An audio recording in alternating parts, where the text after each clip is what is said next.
बे बारकोड आजिखालि payment Google Pay PhonePe आरो जिखुनु माध्यमजों आजिखालि QR कोडनि थ्रुयै पेमेन्ट होनाय जायो दा बेहाय जों मोनसेल' मेसेज होनो नागिरदों जे माने दाब दाब जायगायाव बहुत फरेस्ट बिफां गायनो लुबैग्रा मानसि थायो खिन्थु गावसोरनि सम आरो बोथोर मिलायनो हायियाव बिफांखौ गायनायनि सुजुग सुबिदाखौ होनाय जाया दा नोंथांमोना फिजिकेलि फैनो हायाबाबो जायफ्रा मोजां साननानै बिफां गायनांगौखौ सापर्ट होनानै माने अनलि 50 रुपिस बिफां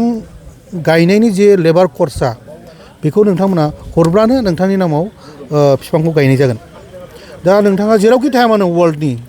बे QR कोडआव नोंथांमोना पेमेन्टखौ हरनो हागोन आरो नोंथांनि नाम आरो माबाखौ जोङो जोंनि वेबसाइटआव जों आपल'ड खालामगोन आरो बे बिफाङाव जे नायबिजिरनाय आरो बेनि नेम प्लेट थागोन बिफांनि माबायाव बे नेम प्लेटआव माने बिफाङा थांदोंना थाङाखै बेखौबो जों ओरै मोनसे जिनिस खालामनो नागिरबावदों जों जाहाथे GPS नि बेबस्था खालामनो हायो जाहाथे नोंथाङा बे बिफांनि ग्रथखौबो जाहाथे नायबाय थानो हायो आरो बिनिबो जों मोनसे टेक्न'लजि बानायगासिनो दं सफ्टवेयार डेभेलपमेन्ट खालामदों माने बेखौबो जोङो बेहाय होफानानै होमबा नोंथाङा जेरावखि थाया मानो नोंथांनि नामाव जे बिफां गायदों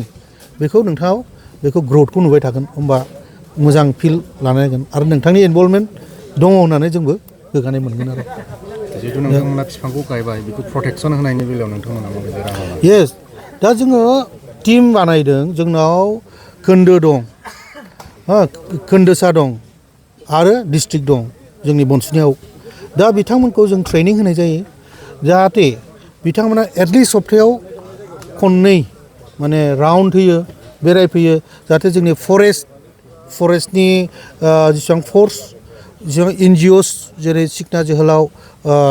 माबा दं बिसोर बेफोरबायदि गोबां NGOsफोर दङ फरेस्टनि सायाव खामानि मावगासिनो दं बिथांमोनखौबो इनभल्भमेन्ट लानानै जों जाहाथे बेफोरखौ मनिटरिं खालामनो हायो आरो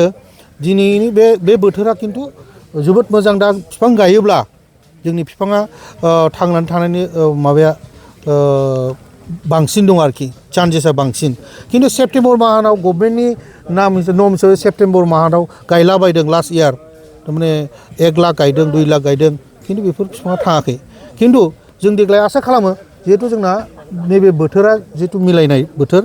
माने बैसागु जोबखांनायनि उनाव जोंनि अखानि बोथोर फैसिगोन अब्ला जोंनि बिफाङा थांनानै थागोन होननानै जों बिराद आसा खालामदों आरो